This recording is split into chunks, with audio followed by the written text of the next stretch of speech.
Kia ora. We are going to get started. You can hear me? It's all good? Okay. Welcome, everybody, to this workshop on collective action with communities. I just want to acknowledge my helpers. Alex and Jazz are here, so they'll be floating around supporting the kororo today and some of our activities. Now, it is going to be very fast paced because what I want to do is get through a lot of this fairly quickly. And there's opportunities for deeper dive because we'll do full day workshops on this topic. But also in your bags, you've got a little booklet which has a lot of the knowledge in there. And we're launching our online modules today as well. So even though it's a whistle-stop tour, I want to allow that conversation time, that kororo at the end. Now, for a bit of whanaunga tanga, I just want to ask you to raise your hands if you are from the Upper North Island. Woohoo! The Central North Island. Oh, we've got a few. Lower. Oh, wow. And South Island. Good numbers, yeah.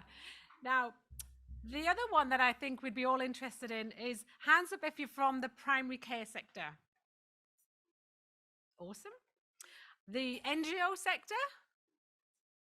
Cool. We're going to grow that sector. A kaupapa Māori organisation, which may be NGO as well. Kapai. And central government. Cool.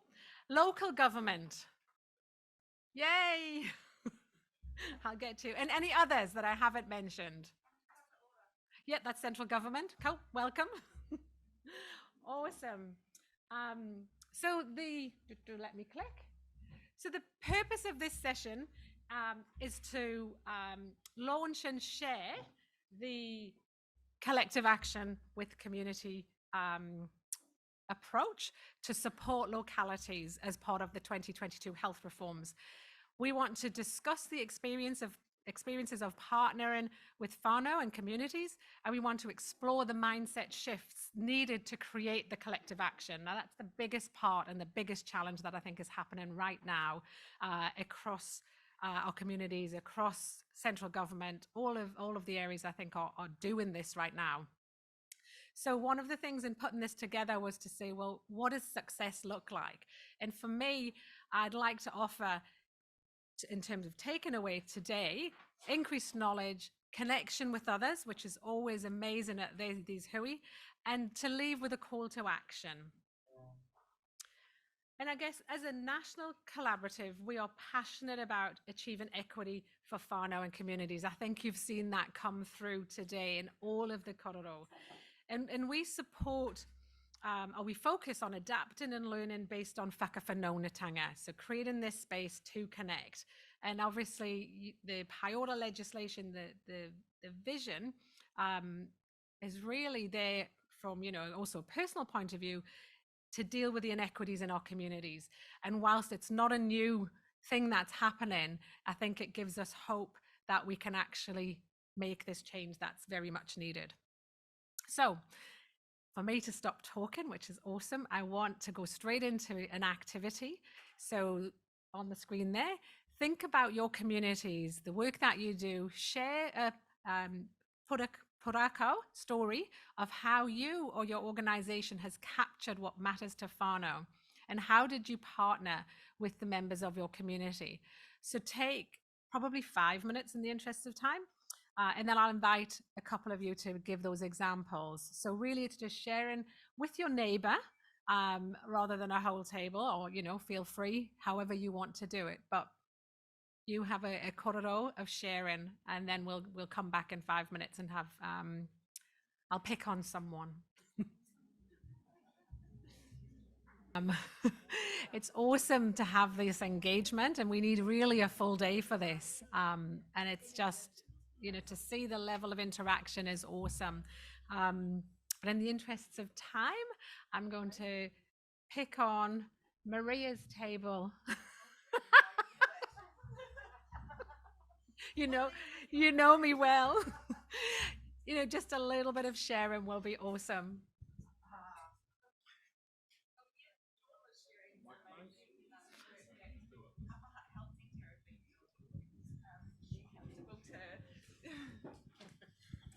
Um, yeah, it's just trying to gain some trust and engagement with our hard to reach groups and taking our services to them. Particularly, an example is having a Marai based evening to get some of our hard to get to the practice patients that have gout. So that we took doctor, nurses, clinical pharmacists, computers, fed them, gave Mitre 10 vouchers so that we could do some assessments, get them talking, they could bring their families, so that then when our long-term conditions nurses are continuing with them and phoning them to remind them of their appointments, they're actually almost feeding that back. You've done, you've come out and done this for us, so now that they're happier to, I guess, more comfortable, the relationship is building to actually come into the practice for the follow-up appointments. Oh, kapai. And the theme's following through, isn't it, in terms of from the start of the day to now, and I'm sure it'll continue that relationship building and the trust. So yeah, thank you, Namihi. One more. Who can I pick on? Jemima.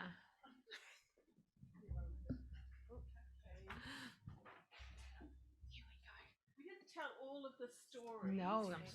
But we didn't. Oh, my golly!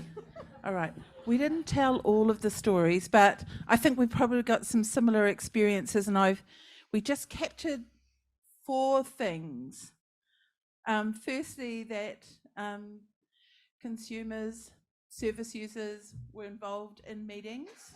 Bring them into this space, and we were including other people like pharmacists, the practice teams, and other people, but importantly, have the voice of the whānau in this space. So that's one. The second thing was to be able to reach out for support and other resources, like the PHOs in your local environment where you are, may be able to offer some facilitative support or some resource support that you don't have. The third thing was there is a value in receiving data, and reporting on data and outcomes and matching experiences with the goals that you set. But really critically important is to be able to catch the narrative that is attached to those numbers, so that there's beauty and joy and a whole lot of richness in the narrative. And so we've got to be able to catch that, and also to pay attention to the language that we use. We're not very articulate about whānau experiences, and be able to speak about whānau experiences in their language, not our language. Yeah. And the fourth thing was about patient feedback or service user feedback. That and this probably fits alongside with the catching the narrative. Some people do surveys and feedback more formally and better than others.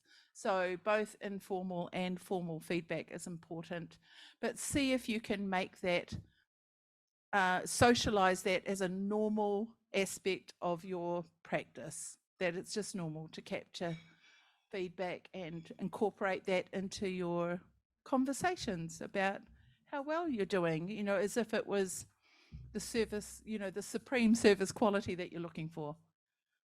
Yeah, that's enough from me. Cool. Kapai. I'm sure all of that resonates with many of you, and I'd encourage you in the break, obviously given the connections that you're making today, to continue that korero. And I'd also encourage you to check out our website, because Jemima has done a number of webinars for us in terms of her teachings of Māori Ora window and engaging with whānau, and it is just gold. So ngā mihi, Jemima. So yeah, lots to offer in that space. So on goes the whistle stop tour.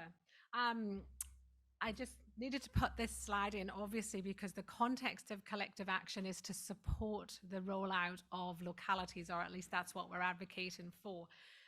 We have a number of Te Whatu Ora team who are leading the localities mahi, and Martin Heffert later is going to talk about the prototypes. So it's not my place to be getting into this, but really needed to put that as context, and certainly acknowledge the mahi that's going on within the locality the locality development advisors that are here today, because seems like you're doing a great job, and no mean feat. So thank you. So this is where it all began in terms of the actual definition of collective impact. Whilst we call in our vision of it collective action, many of you will know of the collective impact framework that was developed many years ago by Kanya and Kramer in terms that was behind it. I know that certainly my knowledge of it within Aotearoa is through our whānau ora organisations and other more community sector space that are very familiar with this approach. In fact, it's very intuitive once you start seeing some of the depths of it.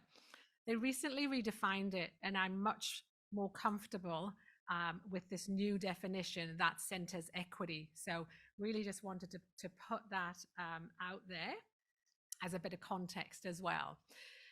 So what we did as a collaborative with our network, and it's all about listening to our network and responding, is we adapted this framework for Aotearoa. Now, we do have open source resources on our websites there, but also our online learning modules that sits on the Ministry of Health website, and they do attract CPD points in terms of that, learning professional development. In your bags, you've got the summarized booklet of this framework. So that's all there for reference. Now, probably given time, we were going to show you the online module, but I think we'll see where we get to at the end. And I'll just kind of do some kind of overview of it. I do want to acknowledge, that the Tamarack Institute, the Impact Forum, because of their open source information, but also the primary and community care sector that's actually input into this. So to help us sort of create this. So it is all about creating change, and we framed it around 6 conditions of success. The original collective impact framework has 5 conditions. Now, recognizing that the unique nature of Aotearoa and where we're at with our health reforms, we included leadership, culture, iwi Māori partnership, and that's where it begins in terms of collaborative governance, and then moving into, so those are almost your influential champions, moving into what matters to whānau. And basically it does start with what matters to whānau, and really looking at that plan, that cross-sector plan, or what we call rohi activity plan, that is in response to the needs of your particular rohi. And then measuring that, as Jemima talked about, measuring that to know that what we're doing is actually shifting the needle. I think that's the important concept. And then having the backbone. There's a point in there from some of the research which says the lack of effective backbone function is the most common reason why collective impact initiatives fail. And I think, that again, that intuitive approach of, put the glue around this and you actually will succeed. And obviously communication is everything, that real common sense approach of let's just keep everyone in the loop, on board, and moving ahead. Some of the research, I've got some of the articles on there. I thought there were some relevant points that were worth just referencing. I'll let you absorb some of that. A lot's been written on this, and I think we can just learn from it. I'll take a breath because I probably talk fast.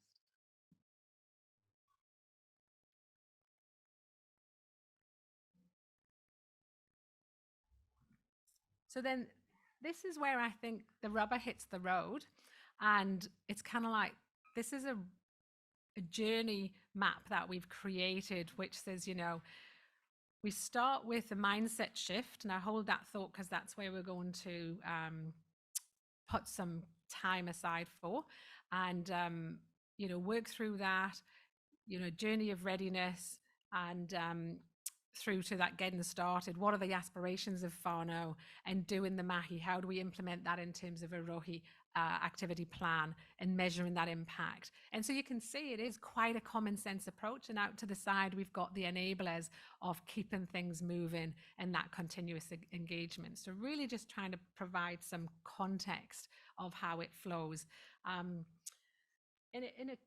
One of the things we've observed is that some rohi will require more effort in different areas as well, or might need a different emphasis. So back into an activity 2 is on your tables, you have the framework. And from your perspective, in terms of working with your communities, where do you think the greatest focus should be in this collective action approach? So what I was wanting to try and gauge was, through a voting dot, what do you feel the need to prioritize for your community? Now, bearing in mind, this all weaves together, but if you were to look at the 6 conditions, where do you think most effort is required? And so it's just a case of putting a voting dot on one of those 6 conditions.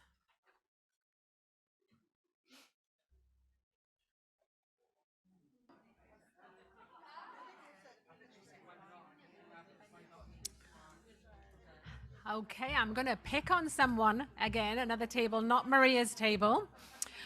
I should have had the tables numbered so that I don't just pick on people that I know.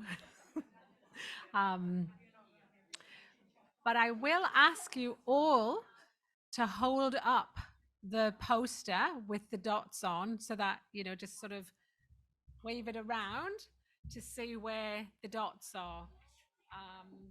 Okay.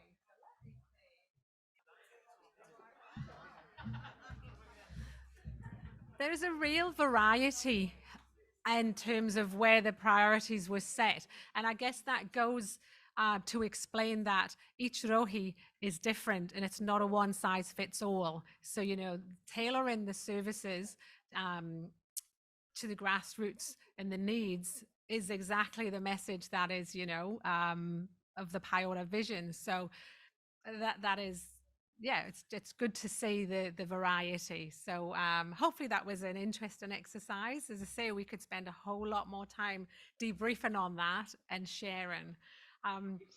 But to actually get on this journey of collective action, and many of you will know this in your own communities and are quite advanced, I would say. But part of our role as a collaborative is to take those pockets of excellence that we talked about earlier in the day, and for everybody to have the benefit and move faster for our communities to flourish. So this is in the booklet, so I don't propose to sort of, go into depths, but you can read the headlines of the 3 mindset shifts that we actually need to see for this model to be successful, is to actually appreciate the complexity that we face in terms of if you call it a problem or a challenge, the widow, appreciate that the multiple sectors coming together to solve this together. It's pretty huge. And it is a systems change approach, which is happening, from a government perspective, and that refocus of the work together. And what I'm hearing, and the time is being taken to listen to our communities. So that, warms my heart. But then reimagining the leadership, just really thinking about, it's not just my organization, but it is a cross sector. And a lot of stories within the collective impact history is that organizations can be so busy, that they go, gosh, we're doing great mahi, but they've not shifted the needle. The metrics don't actually show you there's any change in terms of improvement of outcomes for whānau in terms of their hawora. So it's actually rethinking that and going, how do we lead in that collaborative sense? The other big aspect that we talk about in this framework is the preconditions. And when we talk about funding, I guess that's where this sits as well in terms of a precondition. Those in the communities can't actually be set up to succeed without sufficient funding, without front loading that investment in engagement. And authentic engagement takes time and it takes money. So, you know, we're seeing some of that. If I had a personal point of view, I think it needs to go further and deeper and actually put much more in that resource space. But maybe there's more coming and we're just not aware of it. Having those champions within your communities, they're there. And I think it's ensuring that, you know, they're representative of the people, because each rohi is complex and it's the people need to feel heard through their champions, you know. One of the areas in terms of acknowledging the shared history, what we've found across our whole network is that those rohi that have had a history of collaboration have moved on this journey of collective action much quicker. And I think you'll feel and see that yourselves. And where there hasn't been those strong relationships of trust, they've got a lot more work to do. And that, you know, it's not to say it can't happen. It will happen, I'm sure. But those that actually are on that journey already, I think will move the needle a little faster. One of the aspects in the booklet talks about anchor partners, and some of the anecdotal evidence coming back to us is, so where do we fit and what's our role? Because there's a national leadership around localities. There are quite obvious rohi champions that are moving this forward, but other organizations that have really been knee deep in the mahi of, well, actually, I just got to look after my patients, look after my whānau, I've got to, you know, the food security, all of those aspects of social determinants of health, and therefore lifting their head and going, so this thing called localities, where do I fit?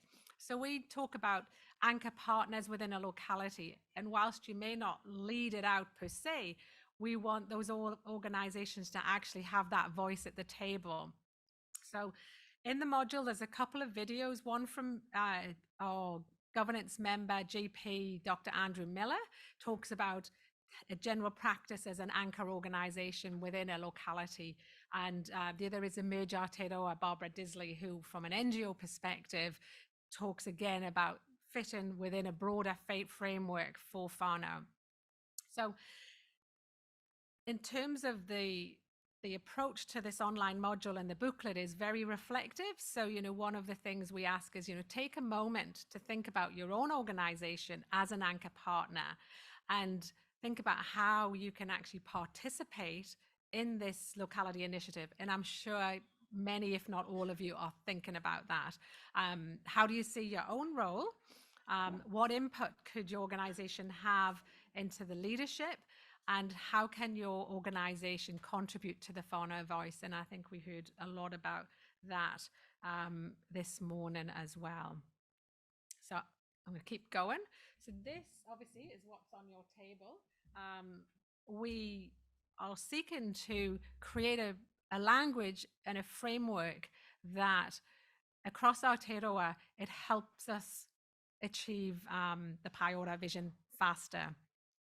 As I say, we feel it's intuitive, and you know, we invite you to put your names down if you want to learn more, because as I say, this is really, you know, a quick overview, but we are doing some more workshops on this, and also to take some feedback, because one of the disclaimers I meant to make at the beginning was we don't have the answers, all of the answers. We take the answers and the input from our sector. So you might actually say, well, really, what about, you know, changing it for, you know, something else? So we really would encourage your feedback.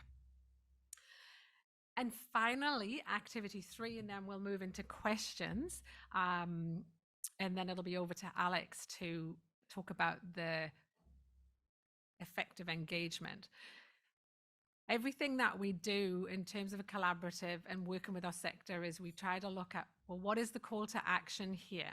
So I just want to take a moment of, well, what is your call to action? And there's some post-it notes on your tables. So if you write at least one call to action, you might have many, but sometimes one big one is good enough. And then, taking that forward into your mahi and following through. So take a moment.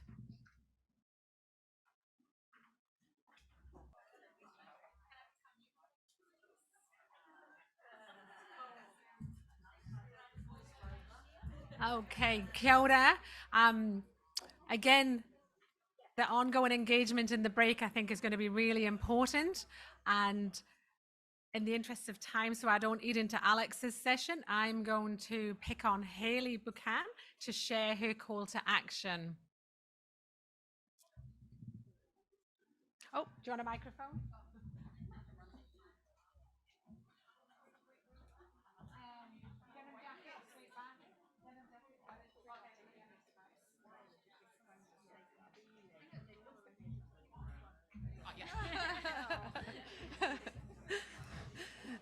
Kia ora everyone, ko Hayley Buchan tōku ingoa. So I'm one of the locality development advisors in the national localities team. So I guess for us, my call to action, personal call to action, is us as LDAs are really that conduit between whānau voice that comes up through the stakeholders and partners that are around the table, and then taking that back to the system and trying to pull those levers and shift mindsets and behaviours in the system to make it easier for whānau to be able to achieve their outcomes. And it's pretty inspirational working with the localities, but the challenges within our own system. So our communities have been working in localities forever because that's just how they roll. But for us as a system, we've got to catch up. And I think there's lots of challenges that we face currently in the system, but huge opportunities as well. So I guess we're very much challenging the status quo and trying to pull those levers at a national level so localities can achieve what they need to achieve.